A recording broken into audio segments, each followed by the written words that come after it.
Did you know that the Bible talks about three heavens, a heavenly mystery that not only reveals the secrets of creation, but also the incredible story of the fall of Lucifer, the brightest angel ever created by God? Stay with me until the end, and you will understand how these heavens are connected to the greatest spiritual battle of all time and the eternal destiny of humanity. The first sky is the one that is before our eyes, the blue sky that enchants us during the day and the starry veil that surrounds us at night. It's the sky we feel when the breeze touches our face, when the clouds form patterns on the horizon, and when the sound of the wind passes through the trees. In Genesis 1, verse 20, the Bible reveals that God created this firmament, a space where birds fly, filling the world with life and movement. It is both an everyday wonder and a reflection of the Creator's greatness. But even as we admire its beauty, the first heaven also hides mysteries. It is the boundary between the physical world we know and the vastness that stretches beyond. It is like a door that invites us to contemplate the infinite, reminding us that there is more than meets the eye. Every drop of rain that falls from the sky, every ray of sunlight that breaks through the clouds, is a testament to the divine order that sustains all things. Although it may seem simple and familiar, the first heaven is not just what we see. It symbolizes the beginning, the starting point for understanding the higher heavens and spiritual realms. It is here that we begin to realize that creation is much greater than we can imagine, and that behind every detail is the finger of God. This is just the beginning of a journey that leads us to contemplate the secrets of the universe and to get closer to the Creator who made all things perfect and beautiful in His time. The second heaven is a realm that goes beyond our visual and physical understanding, a place where the stars shine and the planets rotate in perfect synchronization, but which also hides deep spiritual mysteries. It is not just a vast, infinite space. It is a battlefield where invisible forces operate. Ephesians 6:12 gives us a glimpse into this world, describing that our struggle is not against flesh and blood, but against rulers, principalities, and spiritual forces of evil in the heavenly realms. Here, the cosmos is not just matter and energy, but also the scene of a spiritual war that directly affects the earth. In this celestial space, we see the reflection of God's glory with its galaxies, nebulae, and constellations. But we also feel the weight of a struggle that transcends the physical. Angels and demons fight battles that our eyes cannot see, but whose effects are felt in the natural world. The second heaven is the domain where these conflicts take place, where good and evil face each other in an eternal clash for the destiny of human souls. Every star we see at night is a reminder that there is more to the universe than we can touch or measure, and that behind creation there is a divine order that sustains everything. But this heaven is not just about fighting, it also points to God's majesty and eternal plan. The heavens proclaim the Creator's glory, as Psalm 19:1 says, and even in the midst of battle, they remind us that God is sovereign. Spiritual forces of evil may try to dominate, but God's power is infinite and incomparable, and He controls every detail of the cosmos.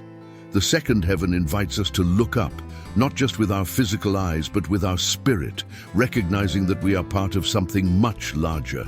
It is a reminder that our existence is interconnected with dimensions that go beyond the visible, calling us to live with faith and understand that even in the midst of battle, God remains in absolute control of all things. The third heaven is the most sublime and mysterious of the celestial kingdoms, the highest point of creation, where the glory of God shines in all its fullness. In 2 Corinthians 12, verse 2, the Apostle Paul recounts an experience that defies human understanding, saying that he was caught up into this heaven and saw things so great that they cannot be expressed in words. This is the place where God dwells, a kingdom of light and purity, reserved for those who are faithful to His calling.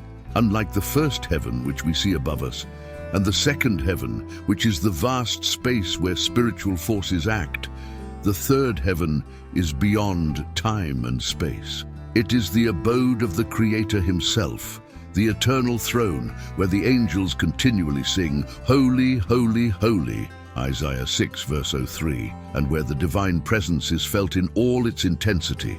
This place knows no pain, suffering, or corruption. It is a kingdom of absolute perfection, where God's justice and goodness reign supreme. The Bible gives us glimpses of the third heaven, describing it as a place of incomparable beauty. Revelation 21 talks about the New Jerusalem, a reflection of this heavenly kingdom, where streets of gold and walls of precious stones symbolize the spiritual riches that await those who persevere to the end. It is also the promised destination for those who follow Christ, where tears will be wiped away and eternal life will be lived in the presence of God. However, this place is not accessible by human merit. Only by divine grace is it possible to achieve it.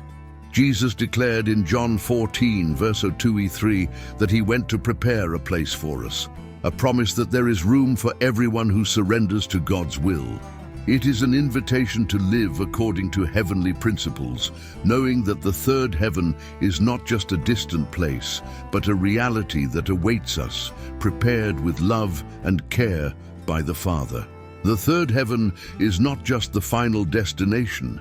He is the greatest symbol of Christian hope. He reminds us that life here is fleeting and that everything we face is worth it to be in the presence of the Creator one day. It is a kingdom of glory that transcends anything we can imagine, where peace is eternal and God's presence illuminates everything. This is the home for which we were created, the dwelling place of God, the destiny of the faithful. Lucifer, before his fall, was one of God's most magnificent creations, dwelling among the highest heavens, where divine glory shined in full. Ezekiel 28 verse 14 describes him as an anointed cherub, established by God in a position of authority and closeness to the Creator.